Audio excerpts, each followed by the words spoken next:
Donc aujourd'hui, on est tous ensemble pour parler justement de tout ce qui est des actualités juridiques finalement et vous donner des axes de compréhension et des conseils par rapport à la responsabilité des employeurs et sur tout ce qui est télétravail et retour au bureau. Savoir d'un point de vue juridique et nous, d'un point de vue génie des lieux, comment on peut vous accompagner là-dessus. Première thématique de la matinée. Je te laisse passer les slides, Stéphanie. Oui. J'ai quelqu'un qui a Pierre qui a un problème de sang. On entend qu'Élodie. Alors, on commencera ce webinaire avec ma partie sur l'actualité juridique avec le nouveau protocole et puis la fin de l'état d'urgence qui se finit demain. Ça y est, on y est enfin. Et avec le penchant de responsabilité de l'employeur. Donc, passons tout de suite au nouveau protocole sanitaire. Oui, effectivement, dans les locaux, on va dire tout ce qui concerne le tertiaire, particulièrement les clients de génie des lieux, on a effectivement un nouveau protocole, l'étape 3 du déconfinement qui a été établi par un protocole du 24 juin, qui élargit un petit peu les conditions dans lesquelles les salariés peuvent être accueillis dans l'entreprise. Finalement, on est passé de cette notion de 4 mètres carrés par collaborateur à une distance entre les personnes de 1 mètre carré. Une protection aussi pour les salariés qui sont des salariés à risque, des dispositions spécifiques. La possibilité encore de mettre des masques justement pour ces personnes ou si la distance de 1 mètre n'est pas respectée. Et puis voilà, donc ça finalement c'est ce qui est dans le protocole. On a vu les éléments arriver depuis le premier protocole daté du mois de mai, je crois. Mais finalement, ça reste des préconisations. C'est là-dessus que Mathieu peut nous apporter son regard d'avocat sur la valeur qu'a finalement ce protocole et sur ce qu'on peut en faire au niveau des entreprises et des salariés dans les locaux.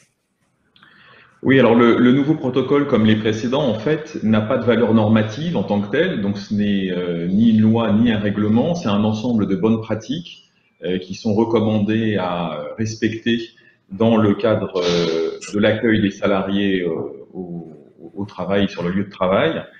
Et effectivement, cette question, on se l'était posée à partir du moment où on réfléchissait un petit peu aux conditions, ou en tout cas aux modalités dans lesquelles des salariés pouvaient vouloir venir rechercher la responsabilité de leur employeur en cas de contamination.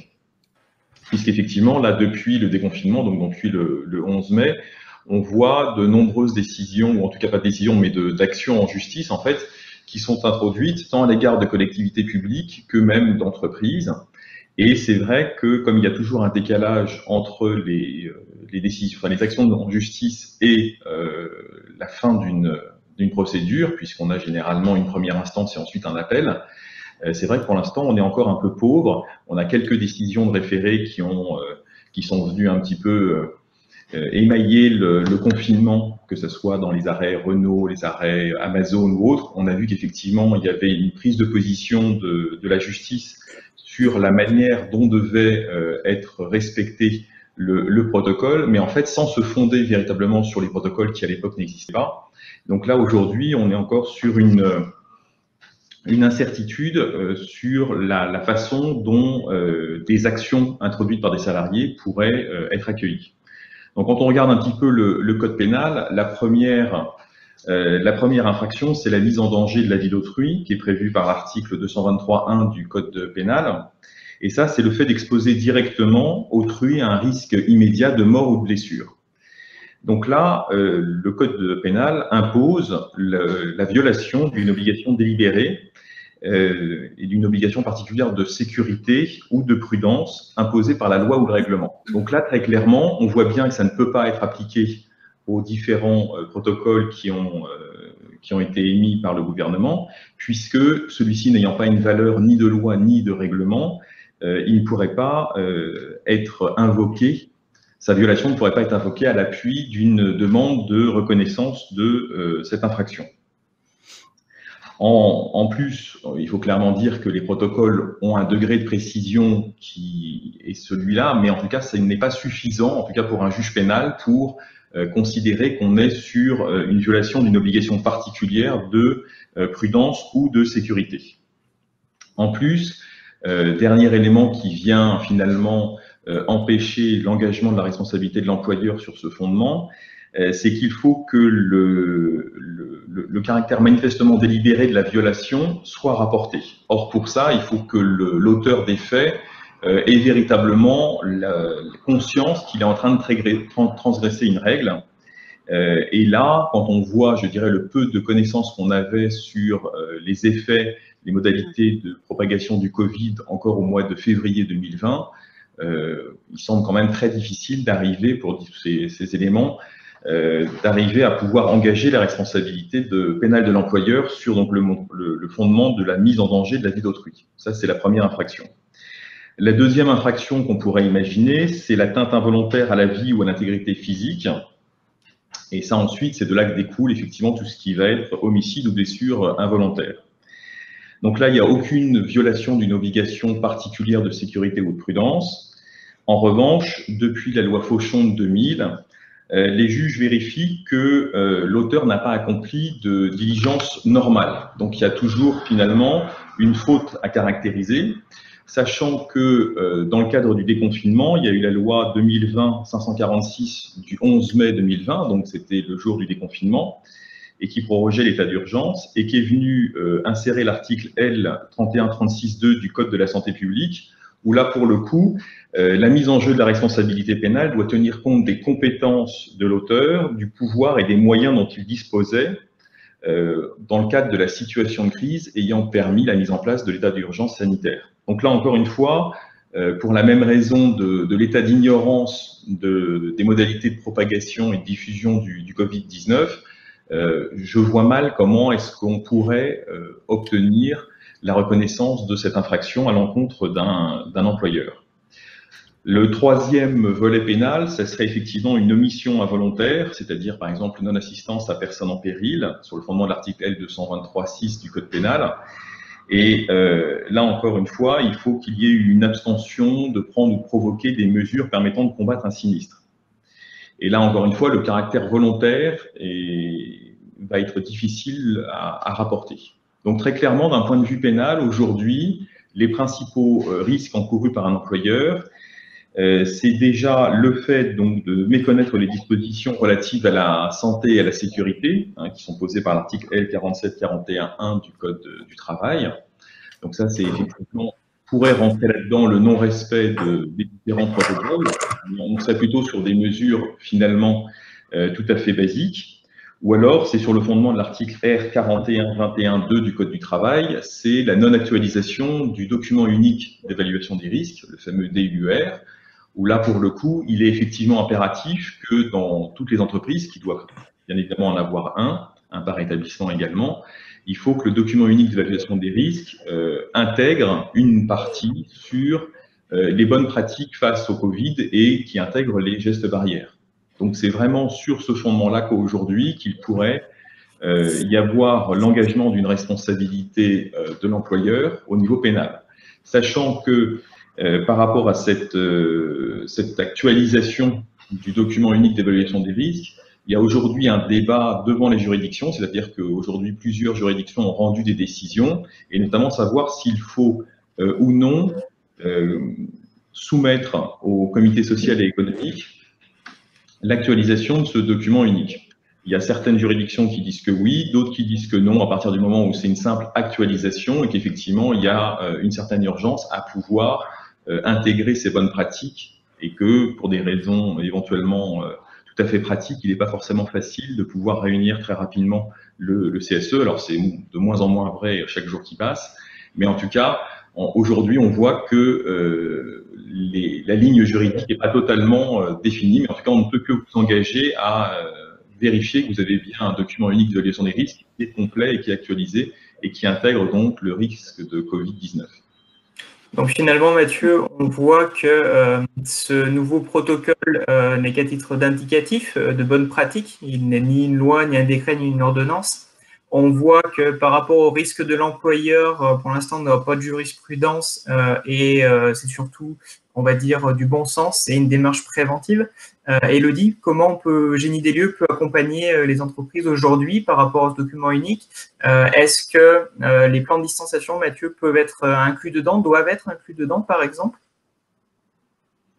Alors oui, il faut clairement que le document unique d'évaluation des risques puisse, de manière adaptée et en fonction des différents espaces de travail, et là je laisserai Élodie en parler, en fonction des différents typologies des espaces de travail, il y a effectivement des règles de bonne pratique à mettre en œuvre en termes de nettoyage et d'utilisation des différentes salles et lieux. C'est ça, sur les différents espaces, effectivement, à la lecture des plans ou sur une visite, on est capable de pouvoir regarder la distanciation qu'il est possible de réaliser en fonction des postes de travail, qu'on travaille dans des bureaux individuels, dans des open space. Aujourd'hui, il y a beaucoup d'entreprises qui fonctionnent aussi dans des environnements dits dynamiques de flex office.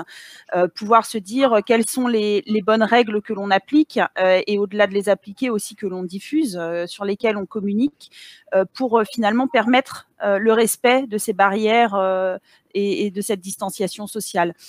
Pouvoir immobiliser un poste de travail au milieu de deux autres en se disant ben voilà, les postes de travail sont trop proches, que ce soit à court terme ou que ce soit à long terme aussi, pouvoir repenser finalement des aménagements en vue d'une potentielle deuxième vague, j'ai envie de dire, et de se dire comment est-ce qu'on peut repositionner les différents postes de travail pour pouvoir être serein si on devait de nouveau faire face à une augmentation du pic de l'épidémie.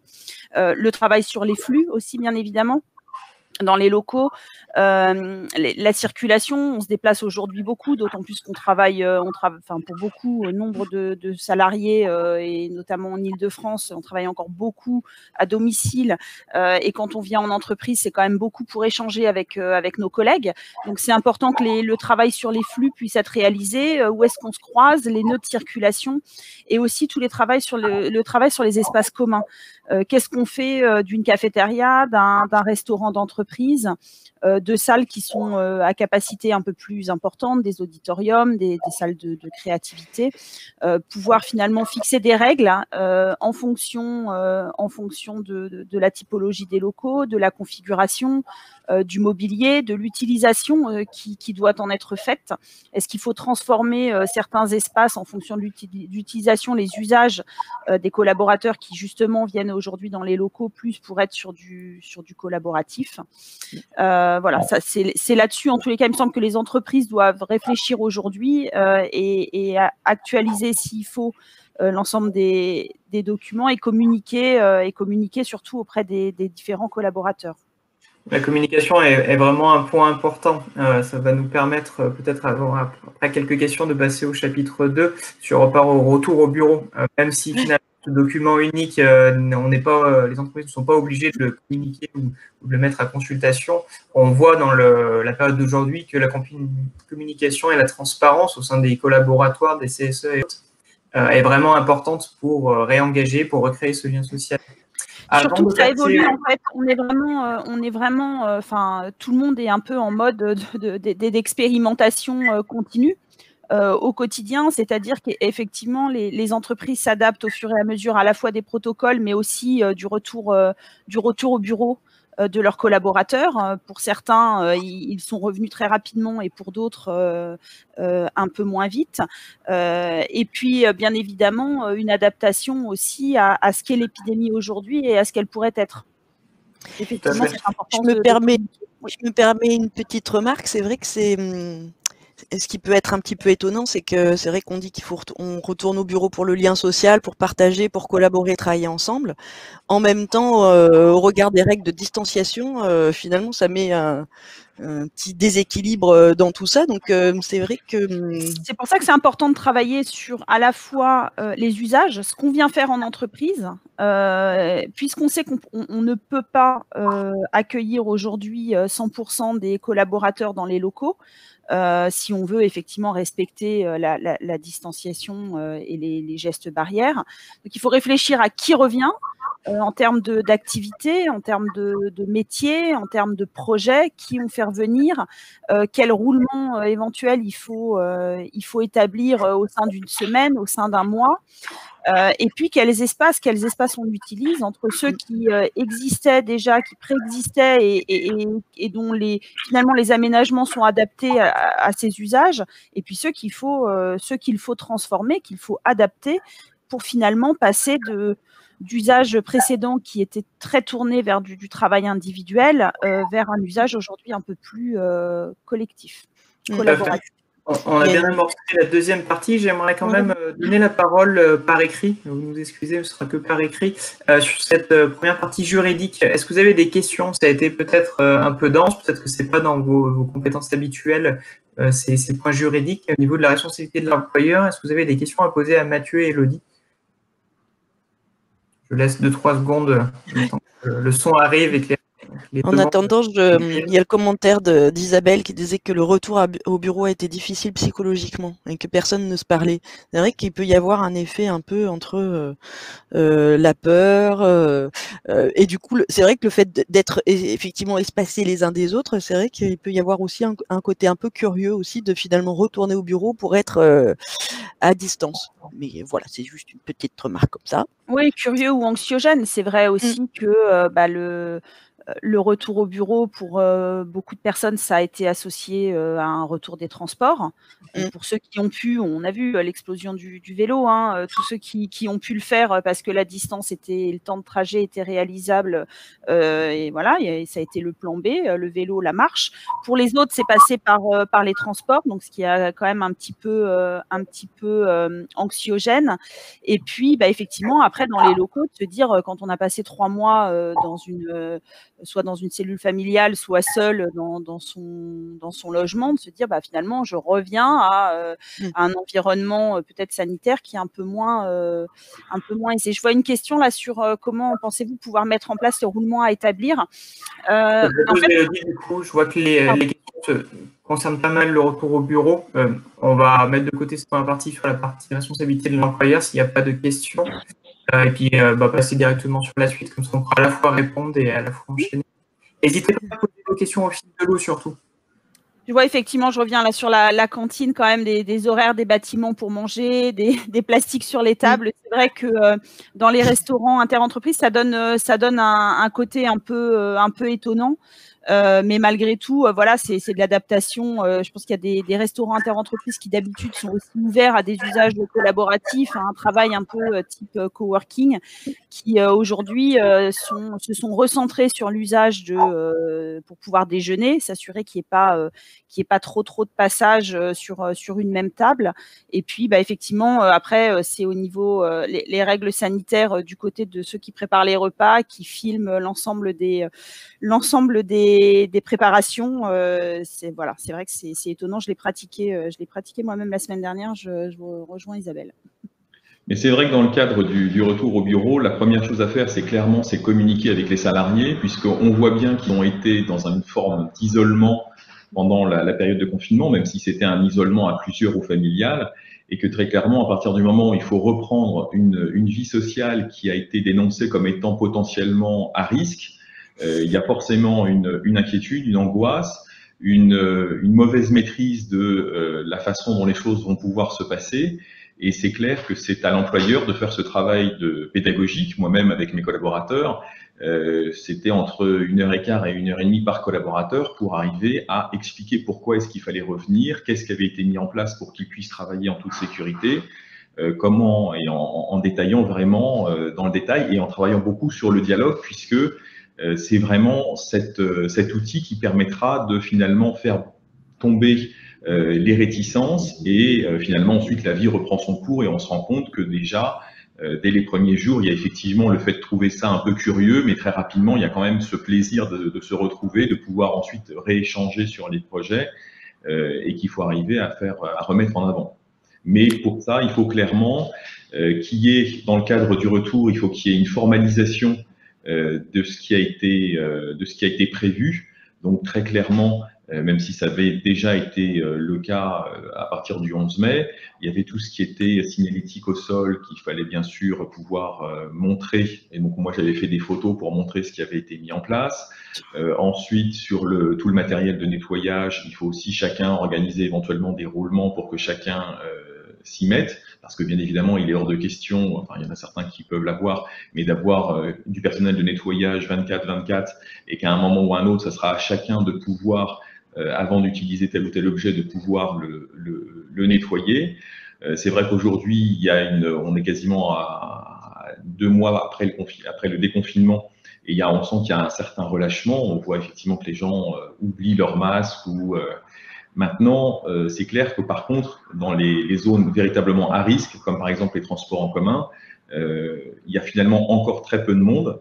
Donc, il y a toujours beaucoup de télétravail, sans doute, beaucoup d'utilisation d'autres modes alternatifs de circulation. Et pour le coup, il y a quand même un masque qui est pris dans les transports en commun. Mais en tout cas, il y a vraiment cette nécessité de communiquer. Et donc ça passe d'un point de vue juridique, principalement par le comité social et économique, et ensuite toutes les instances de représentation du personnel, où il faut pouvoir faire circuler cette information. Donc c'est clair aussi par rapport aux modalités, ou en tout cas au risque d'engagement de la responsabilité pénale de l'employeur, une véritable nécessité de formaliser justement tout ce qui a pu être mis en place. Donc il y a un peu un recensement à faire, et soit une intégration dans le document unique de gestion des risques, soit dans une note de service, soit effectivement dans le cadre d'un mail pour véritablement montrer ce qui a été fait et rassurer les salariés pour les aider à revenir de la manière la plus sereine possible. En intégrant la nature, on va dire, des espaces, nous, on a des clients qui sont aujourd'hui encore, pour certains, dans des bureaux qui ont plutôt une typologie de bureau individuel. Et ceux-là même nous disent que d'un point de vue sanitaire, c'est plutôt rassurant. Mais que d'un point de vue usage et métier, c'est assez peu adapté, puisque revenir au bureau, c'est aujourd'hui pas pour se retrouver dans un bureau seul, parce qu'en fait, sinon, on peut rester chez soi et on fait la même chose. Donc, pour les entreprises qui ont des open space ou des principes d'environnement de travail dynamique, c'est effectivement important de pouvoir expliquer les mesures qui sont prises pour pouvoir répondre finalement aux situations spécifiques liées à la nature même des espaces. Alors, sachant que dans le cadre du retour au travail ou retour au bureau, clairement, certains salariés vont, pas forcément quand ils sont dans une situation de vulnérabilité, peuvent refuser. Donc là, est-ce que l'employeur peut imposer ce retour sur site? Oui, puisque dans le cadre de son pouvoir général de direction, il a tout à fait la possibilité de déterminer la manière de travailler et de fournir donc les moyens pour travailler, dont les locaux. Donc très clairement, ça passe par forcément une mise en demeure, ce travail de communication. Donc là, il faut essayer de multiplier les canaux pour que ce soit des collègues, que ce soit des représentants du personnel, faire comprendre aux salariés qu'il n'y a aucune difficulté ni aucun risque à revenir. Et ensuite, se poser la question de savoir est-ce que oui ou non, il faut aller jusqu'à envisager un licenciement si le salarié refuse toujours de revenir. Donc là, pour l'instant, parmi mes clients, il n'y a pas eu d'opposition, c'est-à-dire qu'il y a eu des réticences, mais finalement, avec ce travail de communication et cette valorisation de ce qui est des mesures qui avaient été mises en place pour protéger sa santé et sa sécurité, à chaque fois, on est parvenu à faire revenir le salarié. Maintenant, il y aura sans doute des cas où on aura des gens qui seront un petit peu plus obtus et qui ne voudront pas revenir. Mais souvent, c'est vrai que c'est par rapport au transport en commun. Sachant que ça, c'est quand même la version un peu coercitive, quoi, on va dire. En termes d'engagement et de motivation, c'est vrai que c'est important d'essayer d'aller plutôt donner du sens au travail collaboratif et collectif qu'on peut faire sur site. Là, c'est peut-être plus la salariée qui parle, ou je sais pas, mais enfin voilà. Et sur la partie accompagnement au changement, mais plutôt aller chercher des leviers de motivation intrinsèques plutôt que d'aller sur le terrain de la coercition quand c'est possible, pour maintenir l'engagement et la motivation des collaborateurs, bien entendu. Alors, nous avons perdu le micro de Julien. Ouais, moi je vois une question, peut-être Mathieu, est-ce que l'employeur peut imposer des jours de retour? Oui, complètement. À partir du moment où il y a un délai de prévenance qui est suffisant, encore une fois, il faut que le salarié ait la possibilité de s'organiser. Donc, il doit bénéficier de peut-être 72 heures pour arriver à s'organiser, mais l'employeur a tout à fait la possibilité de fixer à la fois des jours de retour et prévoir l'échelonnement et communiquer sur qui va revenir, de quelle manière, etc. Encore une fois, il faut formaliser tout ça. Il faut donc le faire par écrit, puisque en cas de contentieux, même si je vois souvent ça par ce biais-là, il est important de pouvoir rapporter la preuve de ce que vous avez fait et de toutes les précautions que vous avez mises en œuvre pour permettre ce retour. Mais en tout cas, bien sûr, il est tout à fait possible d'imposer des jours de retour. Et je réponds tout à l'heure, j'ai vu une question sur les roulements et comment réaliser les roulements des équipes qu'on fait revenir sur site, dans les locaux de l'entreprise. Ça me semble important de partir des usages en fait et des métiers, c'est-à-dire d'aller chercher l'activité de l'entreprise, ce qui fait que l'entreprise pourra soit continuer à être performante, soit le redevenir performante, aller regarder les différentes activités vraiment spécifiques, qui doit travailler avec qui, que ce soit dans des entités hiérarchiques pour maintenir du lien, ou que ce soit de manière plus matricielle ou transverse, pour permettre aux équipes de se retrouver en mode projet, et justement de pouvoir faire ce lien entre la capacité d'accueil du bâtiment dans le contexte actuel, les différents espaces tels qu'ils existent ou tels qu'ils doivent être réaménagés, et les différents usages, et d'établir ce roulement en fonction de la priorisation des interactions qu'il faut rétablir au sein de l'entreprise. Donc, pour nous, ça passe réellement par les métiers, par les activités et par ce qui doit faire la performance individuelle et surtout collaborative, en l'espèce. Il y a une question de Audrey Frémiot sur les horaires décalés par rapport au transport. Est-ce qu'il y a des conseils, des astuces Ça, il y a déjà beaucoup d'employeurs qui ont mis en place effectivement des horaires décalés en permettant aux salariés d'arriver avant les heures de pointe ou après, et en décalant donc leurs heures de travail, ce qui est également recommandé pour l'utilisation de tout ce qui est restauration sur place, ou en tout cas même pour l'utilisation des espaces communs, mettre en place des horaires décalés et entre guillemets des équipes, sur la base du volontariat et donc du choix des salariés de se retrouver ensemble sur tel ou tel lieu, et donc d'éviter des afflux ou des concentrations trop importantes de salariés au même moment.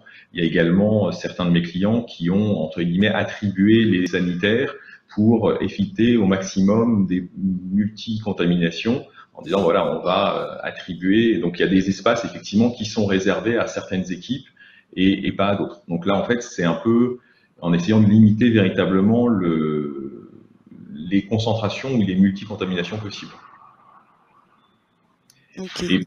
Et ensuite, oui, autre chose, pour l'avoir déjà également vécu, dès lors qu'il y a des suspicions de contamination, bien évidemment, l'objectif est de travailler très rapidement en conseillant aux salariés d'aller voir son médecin traitant, voir s'il est disponible, ce qui est souvent moins le cas, le médecin du travail, et ensuite en éventuellement mettant en quatorzaine les salariés qui ont été proches de ce collaborateur-là.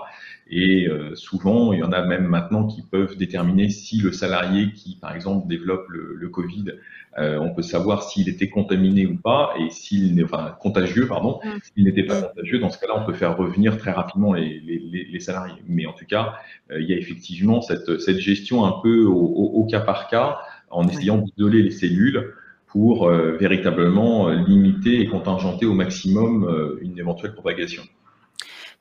Tout à l'heure, Mathieu, vous nous avez dit que il est possible pour l'employeur de demander au salarié de revenir sur site et de lui donner une date précise. Il y a une question là qui est posée sur les journées, parce que c'est vrai que dans le contexte qui est le contexte actuel, les modes de garde sont un petit peu chamboulés. Les parents n'ont plus vraiment forcément la maîtrise du mode de garde de leur enfant parce qu'ils sont dépendants parfois de personnes ou d'entités qui leur disent qu'ils ne peuvent pas garder leur enfant. Comment est-ce qu'on peut aujourd'hui, du point de vue à la fois de l'employeur et du salarié, articuler cette obligation qui peut être faite de revenir au bureau quand on se retrouve parfois dans l'impossibilité de faire garder ses enfants? Alors ça, c'est encore une fois, c'est une problématique de dialogue, et à partir du moment où on a des raisons objectives, il est possible d'avoir des traitements différenciés. C'est pour ça que, alors ça, comme c'est un domaine un petit peu plus dangereux, il est préférable de pouvoir formaliser ça avec les représentants du personnel pour essayer d'évaluer, ou en tout cas d'évoquer les différents cas de figure qui se présentent et de trouver quelque chose qui corresponde à la fois aux besoins du service et aux impossibilités matérielles du salarié. Ensuite, ce qui peut être fait, c'est d'aider aussi le salarié, mais alors là, c'est vrai qu'on sort complètement du rôle classique de l'employeur, mais d'aider le salarié à trouver des solutions de garde ou de voir comment est-ce qu'on peut l'aider, ou quitte à rapprocher des salariés qui sont dans la même situation pour voir quels sont les modes de garde qui ont pu être trouvés par les autres salariés. Donc là-dessus, il y a aussi de la solidarité à aller chercher pour parvenir à retrouver le rythme que souhaite l'employeur. Sur le télétravail, justement, moi je rebondis un peu là-dessus, et parce que je vois là sur la slide sur le vrai-faux. Un point quand même pour souligner que finalement la réglementation applicable au télétravail n'a pas évolué entre aujourd'hui et puis avant le confinement. Donc finalement la réglementation est la même, c'est une adaptation de la pratique qui a été faite, souvent à marche forcée dans bon nombre d'entreprises.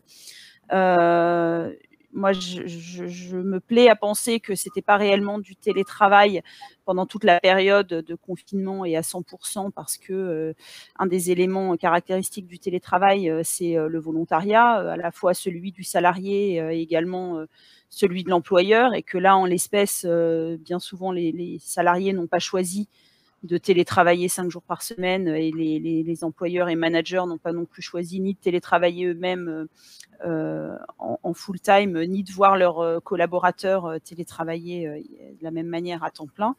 Mais globalement, le cadre du télétravail n'a absolument pas évolué. On voit que les entreprises aujourd'hui vont vers une adaptation de leur cadre juridique de télétravail, soit pour adapter leur charte, leur accord cadre, pour intégrer soit finalement une éligibilité un petit peu plus large, c'est-à-dire qu'il y a beaucoup d'entreprises qui considéraient qu'il y a des métiers qui n'étaient pas télétravaillables et pour lesquels il a été démontré pendant cette période de confinement que finalement le télétravail est possible. Je pense notamment à des fonctions d'accueil où on se dit finalement les personnes qui font de l'accueil aujourd'hui dans des entreprises, elles ne font sans doute pas que de l'accueil.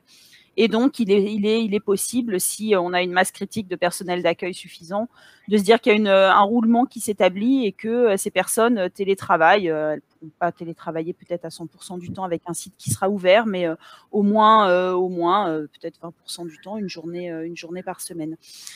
Et puis, des entreprises qui ne pratiquaient pas du tout le télétravail et qui, là aussi, se disent je vais mettre en place le dispositif juridique adapté, que ça soit une charte, un accord cadre, le formaliser par mail selon la taille de l'entreprise. Mais Voilà, le cadre juridique n'a pas évolué, effectivement, et ce n'est ni un droit ni une règle, mais un mode de travail qui a été bien éprouvé là dans les mois passés, et dont on sent une tendance de fond qui est de se dire que ça va continuer, que finalement il y a une phase un petit peu d'exploration pour adapter le curseur, hein, qui ne sera pas 100%, mais qui ne sera sans doute plus 0 non plus. Ce qu'il faut rappeler, c'est que là, la période qui va s'arrêter demain, il y avait dans le Code du travail une disposition légale qui permet d'imposer le télétravail 5 jours sur 5 à partir du moment où effectivement il y avait un risque de pandémie. Donc là, à partir de demain, Élodie a raison, on va revenir sur le mode antérieur de télétravail qui était un accord. Alors déjà, c'est un accord à plusieurs niveaux. Normalement, c'est un accord au niveau de l'entreprise qui va déterminer qui est éligible au télétravail. Et là, on l'a vu, il y a quand même beaucoup de salariés, en tout cas beaucoup plus que ce qu'on pensait, qui peuvent faire du télétravail. Donc un accord au niveau de l'entreprise conclu généralement avec les délégués syndicaux quand ils ont obtenu plus de 50% des voix au premier tour des dernières élections du CSE. À défaut, s'il y a un accord, s'il y a un échec des négociations, ce qui est rarement le cas, il y a toujours la possibilité de mettre en place une charte de télétravail et de définir un peu précisément, donc encore une fois, qui, selon quelle modalité, avec quelle fréquence. Et de toute façon, il est toujours recommandé d'obtenir l'accord du salarié sur la mise en place de ce dispositif. Comme le disait Élodie, effectivement, beaucoup de salariés étaient plutôt réticents en considérant qu'il devait y avoir un seul lieu pour le travail, c'était dans les locaux de l'entreprise. Et aujourd'hui, ils ont découvert que ça pouvait présenter certains avantages que de pouvoir 1 à 2 journées par semaine rester à leur domicile pour travailler. Ce qu'il faut rappeler, c'est quand même que le statut du télétravailleur est un peu équivalent, enfin est totalement équivalent à celui d'un salarié qui ne télétravaille pas, c'est-à-dire qu'on a une égalité de traitement parfaite, que ce soit sur les tickets restaurants ou autres. Il y a quand même une obligation. Sur tout ce qui était obligation d'équipement, bien évidemment, il est préférable que ce soit, même s'il y a une possibilité pour le salarié d'utiliser son propre matériel informatique, souvent les entreprises préfèrent fournir le matériel en étant certain que les licences ont bien été régulièrement acquises et utilisées. Et ensuite, il y a aussi tout ce qui va être indemnisation des frais du salarié. Alors c'est vrai que pendant le confinement, il y a eu, dans les questions-réponses du gouvernement, il y a eu un léger flou artistique, mais il faut bien comprendre que cette participation de l'employeur aux frais engagés par le salarié du fait du télétravail n'a pas disparu. Les URSSAF considèrent que ça doit être dans un maximum de 10 € par jour télétravaillé.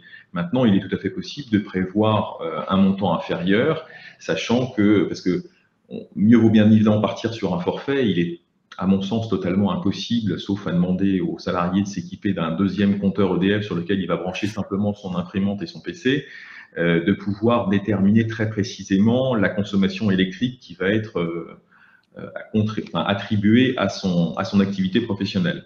Donc mieux vaut partir sur un forfait. Bien évidemment, possibilité, et même il faut demander l'attestation d'assurance du salarié. Aujourd'hui, quasiment toutes les compagnies d'assurance, dans le cadre de la multirisque habitation, intègrent ce télétravail.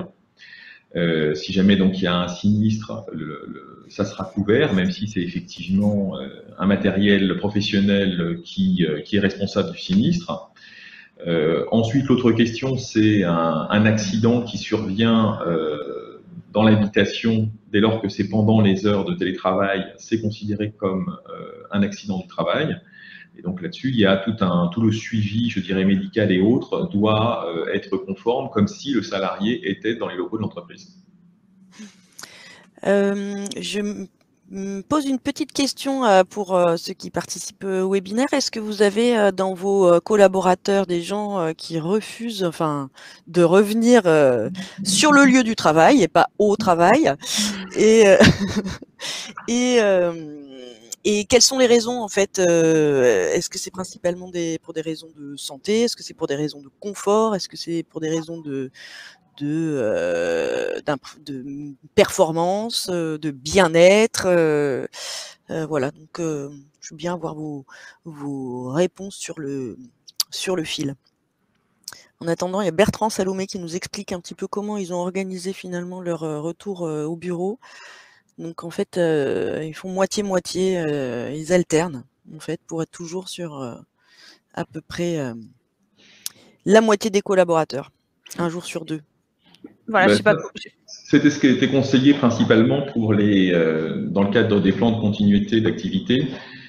C'était effectivement ce qui était conseillé, c'est de faire 2 équipes pour avoir au moins 50% de l'effectif en présentiel et en réserve, entre guillemets, et donc en télétravail, la deuxième partie, pour que si jamais il y avait une contagion ou en tout cas quelqu'un qui développait les symptômes, qu'on puisse effectivement immédiatement le renvoyer vers son médecin et chez lui et faire venir, après avoir désinfecté les locaux, la deuxième équipe. C'est effectivement un mode assez courant de... Ça, je dirais, c'est l'organisation quantitative, c'est-à-dire comment on s'assure que dans les espaces, on n'a pas plus de personnes que celles qui ne peuvent être contenues pour être dans une sécurité physique, on va dire.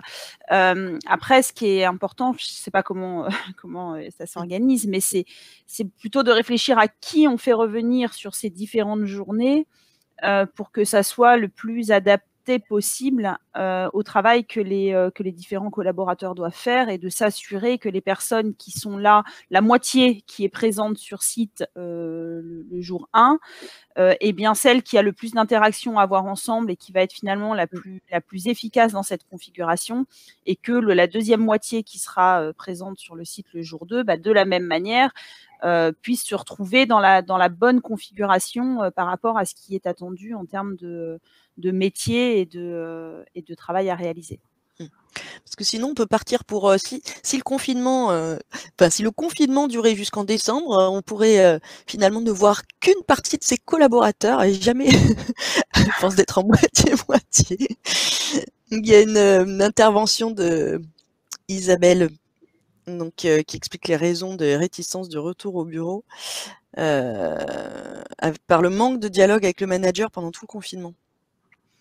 Et des jours de retour qui ont été imposés, si je comprends bien. C'est vrai que je connais pas la situation spécifique d'Isabelle, mais il y a beaucoup pour beaucoup, ce que je disais tout à l'heure, le télétravail, il a été réalisé à marche forcée. Donc le management à distance, et là, c'était un management à distance complet, 100% du temps et durable, parce qu'on n'est pas sur un management à distance 1 semaine, 2 semaines. Là, ça a duré 2 mois et demi, presque 3 mois. Voilà, c'est vrai que ça a été une période compliquée, je pense, pour certains managers. Ça peut mettre en évidence des qualités managériales ou l'absence de qualité managériale dans le temps de manière assez importante, et donc effectivement avoir un impact sur l'ensemble de l'organisation en termes d'efficacité, d'engagement et de sentiment d'appartenance pour les collaborateurs, pour ceux qui ont eu un manager qui n'était soit pas présent, soit présent pas de la manière dont ils auraient pu l'attendre. Effectivement, ça peut avoir un impact assez fort et assez négatif sur la manière de travailler. Et j'imagine que l'information, après, il faut un retour avec un effectif à 100% quand il y a eu un silence radio pendant plusieurs semaines, n'est pas évident à accueillir. Et tu aurais des préconisations, parce que du coup, j'imagine que quand on voit le cas là de gens qui se mettent finalement en arrêt maladie suite à la période, manque de confiance sûrement dans son management, etc. Comment on récupère le coup, enfin, comment on remet en place les leviers de la confiance, comment on donne envie aux collaborateurs de revenir au bureau, comment recréer ce lien social, parce qu'on en parle beaucoup, mais il n'est pas si évident que ça à remettre en place, parce que il y a beaucoup d'anxiété, que ce soit d'un point de vue économique, la santé de l'entreprise, sa santé à soi. Il y a beaucoup de questions dans ma question, non? Alors, la difficulté déjà pour les managers qui ont eu du mal à appréhender cette phase de management à distance complet et durable, La difficulté, c'est qu'ils ne réalisent peut-être même pas eux-mêmes le diagnostic et à quel point peut-être un défaut de management peut avoir eu un impact et faire un peu de la casse soit sur les collaborateurs, soit sur leur engagement, leur motivation. Donc il y a un double, à mon sens, il y a un double mouvement qui peut s'opérer.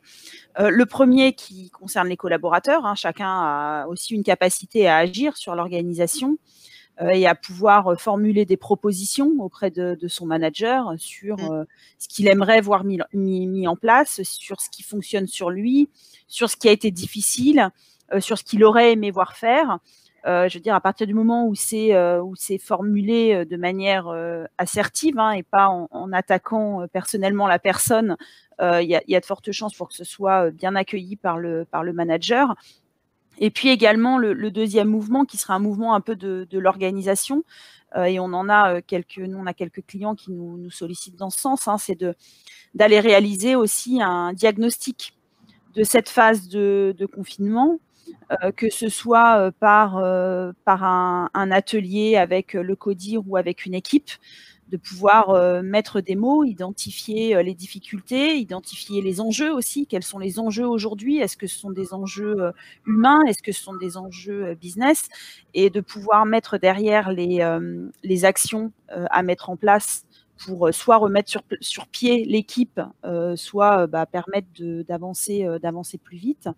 Des systèmes de baromètres aussi assez efficaces qui peuvent concerner toute la population, 100% des collaborateurs, avec en distinguant aussi les managers, aller les questionner sur là où ils en sont aujourd'hui. Et puis finalement peut-être les déceptions qui ont été les leurs, là aussi pour pouvoir l'idée c'est d'aller mettre en place un plan d'action que l'entreprise peut derrière dérouler pour aller remobiliser les collaborateurs à la fois dans l'individuel mais aussi dans le collectif. Mais le télétravail a clairement montré qu'il était très important, ce qui est quelque chose qui n'est pas forcément fait en présentiel, de pouvoir mesurer la charge de travail du collaborateur. Et c'est clair qu'on a soit une situation où avec un collaborateur qui va avoir du mal à se déconnecter, alors que c'est quand même une obligation, avec un risque de burn-out si jamais il passe trop de temps derrière son écran. À l'inverse, on a le collaborateur qui n'a pas assez de travail à faire et qui peut faire un bore-out, pour le coup. Donc là, très clairement, il y a cette nécessité, et c'est ce qu'évoquait Elodie sur la constitution des équipes et savoir à quel moment il fallait faire revenir les gens pour que leur rencontre soit la plus productive possible. C'est donc toujours cette idée de suivre cette charge de travail et de pouvoir donc déterminer avec les collaborateurs à quel moment il est effectivement nécessaire qu'ils soient en présentiel ou en télétravail. À ce propos, il y a l'ANACT, qui est l'Agence nationale d'amélioration des conditions de travail, qui a sorti le 24 juin dernier un jeu qui s'appelle Les Essentiels du télétravail et qui justement a alors qui peut être joué en distanciel, donc même pour des collaborateurs qui ne reviennent pas ou qui n'ont pas envie de revenir. Et donc, par ce jeu qui dure 45 minutes, 60 minutes, essayer de leur faire comprendre par une autre voie, et finalement qui sera encore plus que le dialogue, qui sera finalement quelque chose de complètement ludique et donc un non professionnel, mais avec un objet professionnel, de pouvoir leur faire comprendre à la fois les avantages du télétravail, mais aussi les avantages du présentiel. Donc très clairement de comprendre que tout un système, soit du présentiel pur à 100%, soit du télétravail pur, n'est pas forcément souhaitable, mais qu'au contraire, et c'est vraiment l'enseignement du confinement, c'est quelque chose qui doit être mixte, hybride, et qui va permettre effectivement de moins fatiguer un salarié parce qu'il va prendre les transports, qui va pouvoir organiser sa vie personnelle aussi en fonction de son activité pro. Donc très clairement, là, je pense que depuis quelques mois, tant employeurs que salariés se sont rendus compte que finalement, mettre les deux en même temps était quelque chose de vraiment très intéressant et c'était bénéfique pour tout le monde. Elodie, nous, du coup, j'ai une idée lieu comment on peut donc accompagner les entreprises sur tous ces volets-là, parce que du coup, ça veut dire qu'il faut prendre quand même tous les sujets, c'est-à-dire qu'il y a effectivement comment redéployer rapidement Nous, c'est ce qu'on appelle le 360 degrés, en fait. Hein. C'est à la fois la partie mode de travail, comment les collaborateurs travaillent entre eux, les interactions, le lien social, le volet managérial. Il y a la partie spatiale, dans quel environnement on évolue et comment on vient finalement articuler le travail en télétravail et le travail sur le lieu de l'entreprise. Voilà, on est vraiment, en fait, le prisme doit être complet. Parce que sous l'angle spatial, il va manquer. Enfin voilà, on peut très bien se dire, et on articule. Hein, c'est ce que j'appelais tout à l'heure le quantitatif. On s'assure qu'on fait rentrer le nombre de personnes maximum possible dans un espace pour être conforme à la fois à la réglementation et puis pas faire prendre de risques aux collaborateurs. Et puis il y a le volet vraiment activité, métier, qu'est-ce qu'on vient faire dans les locaux, qu'est-ce qui donne du sens en termes de travail pour être performant. Et puis il y a ce volet managérial, l'organisation du travail, comment on fait pour finalement avoir une équipe qui soit engagée, motivée. Le prisme, effectivement, il y a plusieurs entrées possibles. Ouais. L'approche chez Génie des lieux, c'est de considérer que si on regarde tout ce spectre-là, on laisse pas grand-chose sur le bord de la route, quoi. Ouais. Y compris finalement, ça démarre quasiment dès le départ par un questionnaire finalement aux salariés pour essayer avec finesse de comprendre les angoisses, ce qui a marché, le retour d'expérience, parce qu'il y a forcément il y a des choses quand même positives à tirer de tout ça. Et puis c'est vrai que cette expérimentation absolument dingue en quelques mois de télétravail forcé, subi, mais ça pousse les lignes quand même. Donc, oui. Et moi, c'est ce que j'appelle le diagnostic. Hein, effectivement, aller regarder du côté des différentes populations, hein, collaborateurs, managers, le diagnostic, ce qui a fonctionné, ce que les collaborateurs et managers aimeraient voir perdurer. Et puis aussi mettre le doigt sur ce qui a moins fonctionné, mais qui peut être accompagné. C'est-à-dire qu'on peut se dire le télétravail, il y a eu des écueils, mais on aimerait continuer, mais à la condition de, et on met en place un certain nombre de dispositifs. Mais ce qui nous semble important aussi, c'est de pouvoir identifier les objectifs et la vision de l'entreprise aussi en cette phase justement de post-Covid, pour pouvoir aligner les actions à mettre en place dans le sens de la vision et des enjeux de l'organisation en cette phase-là, en cette période un peu particulière. On peut dérouler, il y a des actions qu'on peut identifier, on peut très bien mettre en place derrière tout un dispositif, il n'y a pas de sujet. Idéalement, finalement, on fait se rencontrer à la fois la vision de l'entreprise et les enjeux qu'un codir peut identifier avec les constats très pragmatiques et très terrain pour que les deux se rejoignent bien et avancent dans le même sens, qu'il n'y ait rien qui soit contre-productif. Ouais, c'est le moment de se poser les bonnes questions, quoi. C'est ça. C'est quoi les enjeux, vers où on veut aller, c'est le moment d'affirmer finalement son travail de demain, mais par une vision d'entreprise, justement, de se dire,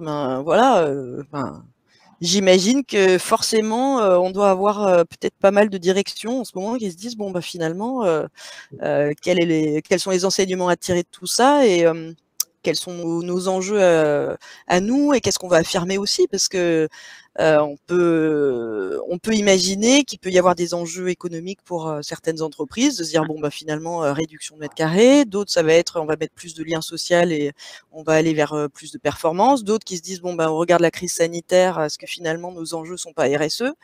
Je pense en fait, c'est le constat d'aujourd'hui. Les marches à franchir pour pouvoir atteindre les objectifs et les enjeux de l'entreprise. Je vois là dans les commentaires Julien effectivement aussi qui met le doigt sur le volet digital. Évidemment, un volet aussi important qui est qu'on intègre nous dans les réflexions globales. C'est vraiment cette notion de marche à franchir en fait, d'où on part et où on veut aller, quoi.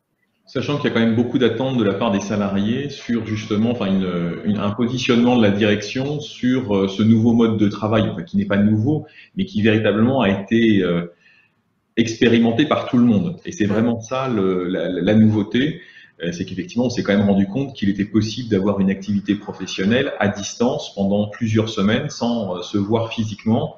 Et donc, il faut recréer cette alchimie pour mélanger dorénavant l'un et l'autre. C'est aussi un enjeu du coup de marque employeur. Exactement. Oui, tout à fait.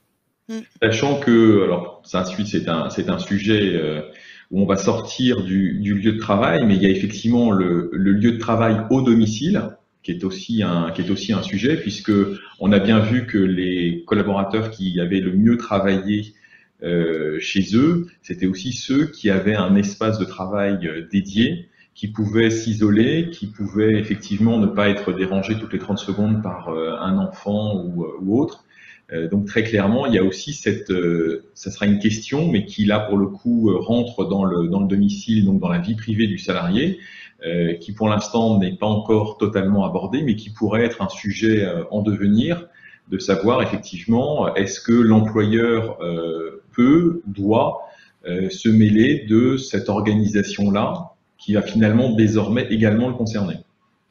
C'est vrai que sur la partie télétravail, jusqu'à présent, il y a quelques organisations qui prévoyaient déjà soit une prise en charge financière de certains équipements au domicile du collaborateur, que ce soit un fauteuil de travail, un bureau, enfin peu importe, que sais-je, un écran.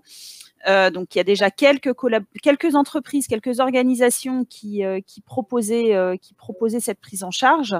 Effectivement, demain, ça sera intéressant de voir comment finalement les entreprises intègrent l'ensemble des lieux de travail dans une stratégie de mobilité complète, que ce soit le télétravail aussi dans des tiers-lieux, parce que c'est vrai que le confinement a mis aussi quand même un peu en évidence des inégalités entre des collaborateurs qui se sont retrouvés dans des espaces pas forcément adaptés au travail durable. Quand on s'installe sur sa table de cuisine une journée par semaine, ça peut fonctionner si on le souhaite, mais ça ne fonctionne pas forcément durablement. Et puis d'autres collaborateurs qui ont pu bénéficier d'un environnement de travail propice et adapté.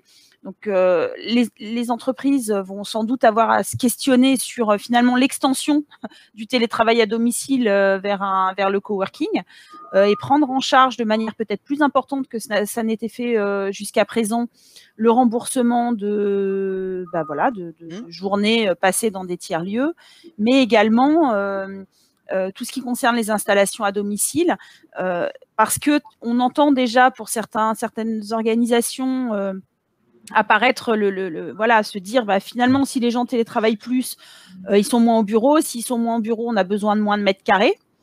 Il faut sans doute intégrer, si on intègre ce qui vient en moins, il faut peut-être aussi intégrer ce qui pourrait venir en plus pour permettre effectivement aux collaborateurs de travailler de manière satisfaisante, c'est-à-dire l'environnement professionnel à la maison dans les critères ergonomiques. Et puis également des solutions de tiers-lieux pour là aussi avoir un environnement de travail qui soit adapté. Alors c'est vrai que le Code du travail n'est pas forcément très à jour de ce genre de pratique, notamment par exemple tout ce qui va relever de la médecine du travail. Le médecin du travail aujourd'hui peut venir et a la possibilité de venir regarder dans l'entreprise quelles sont les conditions de travail et faire des préconisations. Aujourd'hui, il n'existe pas dans le Code du travail une possibilité d'aller se rendre au domicile du salarié pour voir comment il est installé. Donc effectivement, il va y avoir forcément un débat à un moment ou à un autre sur cette possibilité-là. Je sais que chez certains clients, il y a des collaborateurs qui étaient installés sur la table basse du salon parce qu'il n'y avait pas forcément de table et ils ne voulaient pas s'installer quand ils avaient un ordinateur qui n'était pas portable, mais qu'ils avaient emporté celui du bureau, comme ça a été le cas dans certaines situations. Et donc, ils l'avaient installé sur la table basse. Donc, être finalement toute la journée par terre n'était pas forcément non plus très confortable. Voilà, ni ergonomie. C'est ça. Et là, après, est-ce qu'on peut attaquer l'entreprise si on a un problème de dos parce qu'on a travaillé assis par terre? Mais il avait quand même s'installer sur sa table de salle à manger, mais bon. Je vois qu'il y a une question sur le travail confidentiel. Effectivement, ça, quand on est en télétravail, ça pose la question de documents qui n'ont pas forcément lieu de sortir de l'entreprise. Nous, on travaille pour des entreprises qui ont des activités qui sont confidentielles et qui ont fait revenir des collaborateurs dans les locaux, hein, qui n'ont finalement que très peu, voire pas du tout télétravaillé, qui se sont rendus dans les locaux. Après, la question de la confidentialité, moi, je suis toujours un petit peu partagée. C'est souvent quelque chose qui est affiché pour ne pas faire.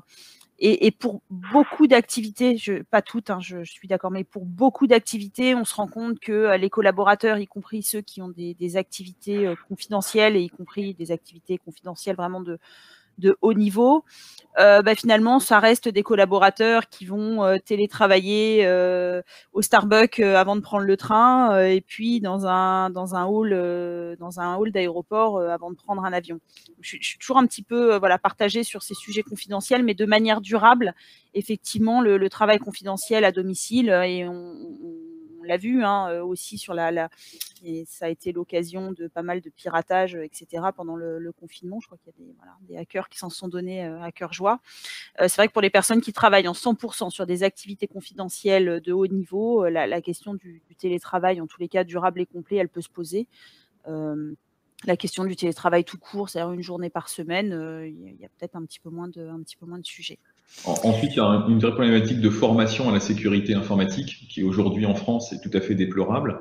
Mais très clairement, il y a aussi des équipements comme des filtres qui doivent impérativement être utilisés, notamment quand on va travailler dans un train ou autre, et qui permettent de ne pas pouvoir filmer avec un appareil numérique l'écran du collaborateur. Il faut bien évidemment qu'il y ait des mots de passe et une politique de mots de passe qui soit suivie et intelligente.